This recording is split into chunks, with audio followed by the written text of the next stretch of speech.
you all to help me with the first part of this. If you play along with this, and it'll either give you something to do while I'm banging on, or it'll help me explain a certain thing that I need to explain.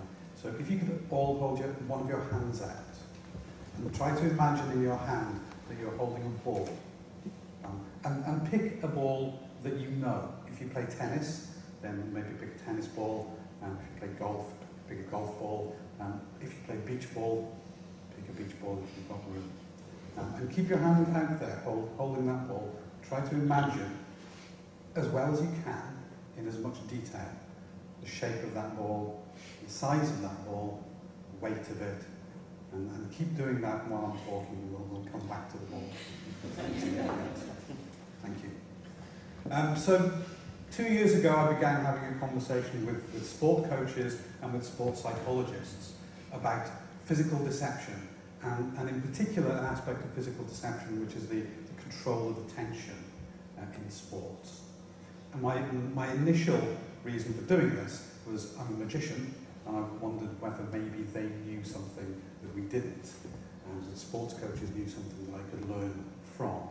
And it turned out that deception in sport isn't as well understood as I thought it might be, and that understanding is scattered across different sports.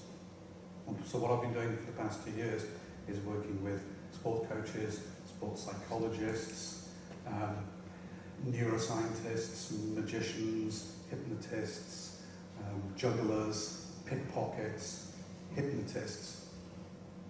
Lots and lots of people who understand the control of attention and understand physical deception from different angles. Okay, so you're quite happy with your holding your balls now.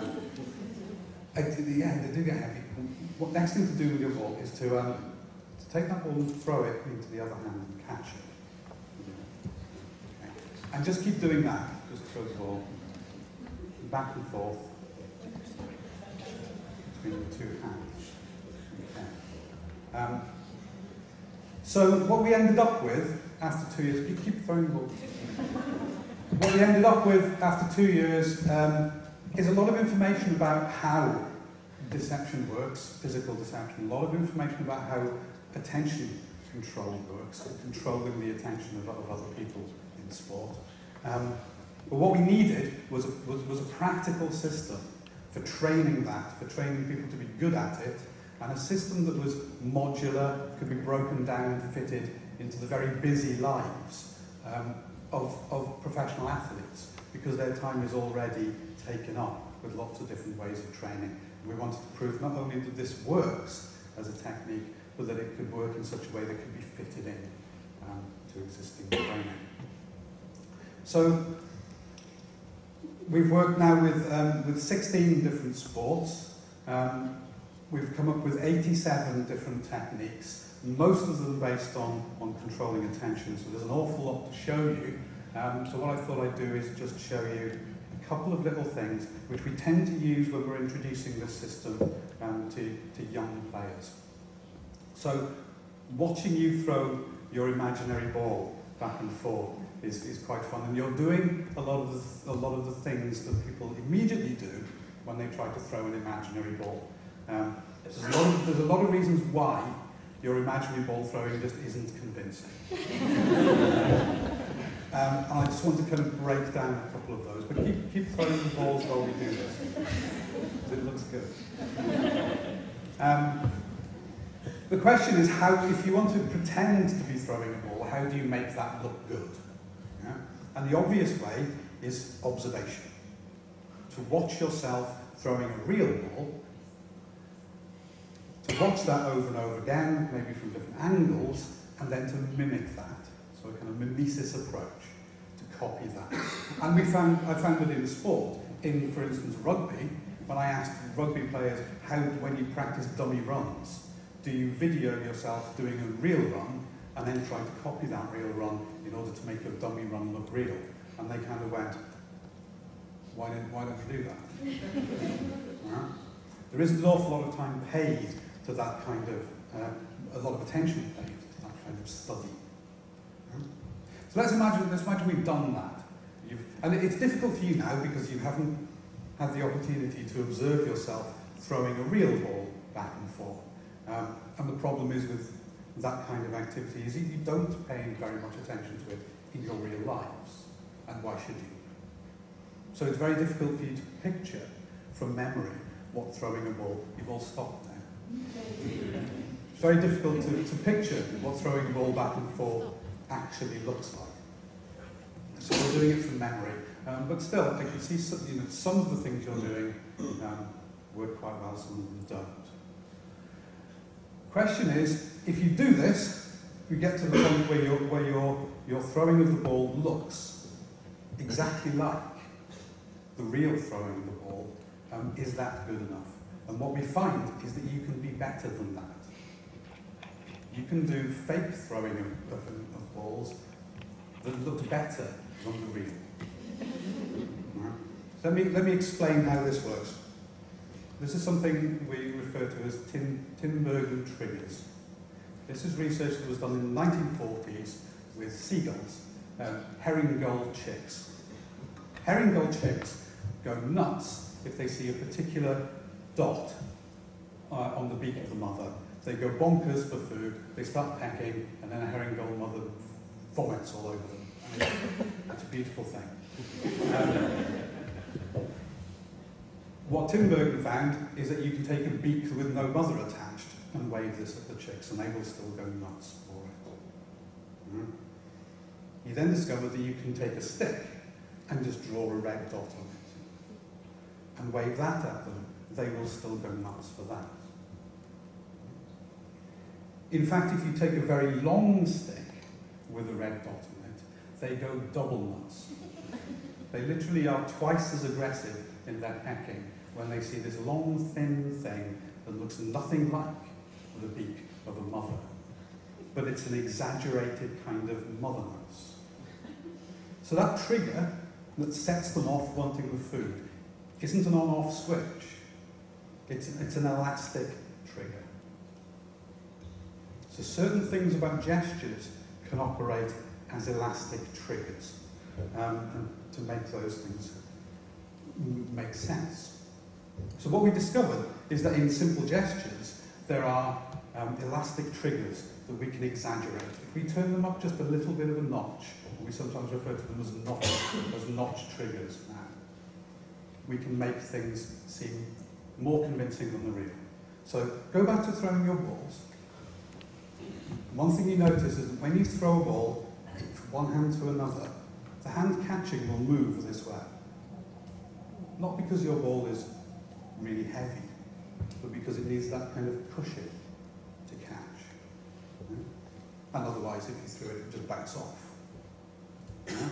And the first thing you did, pretending to throw balls, was not do that. So you were just doing that. You weren't doing this little cushioning. And now that you're doing the cushioning, some of you, your throwing of your imaginary ball looks more convincing. That little move. What we find is that if I watch myself throwing a ball from one hand to the other, and I pretty much measure how far that pushing goes, and I do that, that's convincing. But if I do it just a little bit further, then it's even more convincing. Yeah? So your fake can be more convincing than the real in this sense. So one thing that we've done is analysed lots of gestures, lots of moves in sport, and looked for these Tinbergen triggers and worked out which ones can be exaggerated in order to make those moves more convincing. Yeah? One thing you probably noticed now, did you drop that? One thing you may have noticed doing that gesture over and over again is that it started to be a little bit nonsensical. Gestures do the same thing as words. If you say the same word, bacon, bacon, bacon, bacon, bacon, over and over and over and over again, it'll stop making sense. Gestures are the same. Gestures will stop making sense for a little while. So this is the thing you have to go through when you're learning how to make your gestures more convincing. Let's be clear now, what I'm talking about here in terms of deception in sport isn't cheating. I'm not talking about how to cheat at sport. I'm talking about those bluffs, those dummies, those fakes, those feints that happen in sport naturally as part of the game. And you can make those more convincing with things like these Tinbergen triggers. So let's say you've done all of that. You've watched what you look like when you're doing the real thing. You've copied that as accurately as you can. You've spotted as many of these elastic Tinbergen triggers as possible. You've exaggerated them just enough, but not too much. Because if you exaggerate that too much, then you turn into mime. Nothing wrong with mime, it's not that good in sport. You've exaggerated them just enough. You've looked out for certain triggers that may give away, almost the opposite if you like, and you've turned those down a little bit. Are you now at the peak of being convincing with your physical deception? And the answer is probably not. There's one thing that you can do that will make this even more convincing, and that's to stop feeling guilty. Yeah? The thing about people in sport is that they tend to get into sport because they're honest people. They like competing and they like winning, but they also like fair play. They like games with rules. And that aspect of sport that involves elements of deception will make them feel guilty. And that guilt will show itself through their bodies. Even if you ask them, are you feeling guilty about this, and they think they're not, their bodies will show guilt. And guilt tends to show itself through tension. And tension will draw attention. So your moves somehow still look unconvincing, even when you've mimicked as well as possible and you've turned up those notch triggers. So how do we get rid of guilt? And the way we get rid of guilt is through believing. This is one of the interesting things we discovered, is that believing that what you're doing is real, even when it's fake, will make your moves naturally because you believe that they're real. Convincing. And it's a shortcut. You can bypass at least some of that hard work of observing in great detail how your moves operate. So this is why I have this slide behind me. This is Tony Slidini. Tony Slidini is one of the greats of magic. And Tony Slidini grew up poor in South America with no magic books, no props, and he basically taught himself a whole system of magic based on controlling attention and psychology. And then he came to America and destroyed American magicians. They had no idea what he was doing. And it was all based on the control of attention. But what Slidini said was the greatest skill of a magician was belief. He said that the audience wants you to vanish the coin. And don't let them down. When you vanish that coin, believe that you're really vanishing the coin, and they will believe it too. And it's a wonderful thing to say, beyond any other skill, that believing you're really doing it will convince. And that applies in sport. If you can believe when you're doing a dummy run that you're doing a real run, then you will look convincing and your opponent will believe that too. The problem is, how do you do that? How do you manage to convince your body that it's doing something that isn't true? So what we've developed as part of our 87 techniques is a subset of physical and psychological techniques for convincing ourselves and convincing our bodies that impossible things are really happening. And we refer to these as the White Queen techniques from Alice in Wonderland, where Alice is a looking glass, where Alice met the White Queen, and the White Queen said that when she was younger, she was capable of believing 6 impossible things before breakfast, and that Alice should practice the same kind of skill. So what I did before getting up was to use some of those techniques to convince myself that what I'm holding in my hand is a small green rubber ball. Yeah? Now, I told a friend of mine who's a stand-up comic what I was going to do with this talk, and he said, it sounds like the worst thing ever.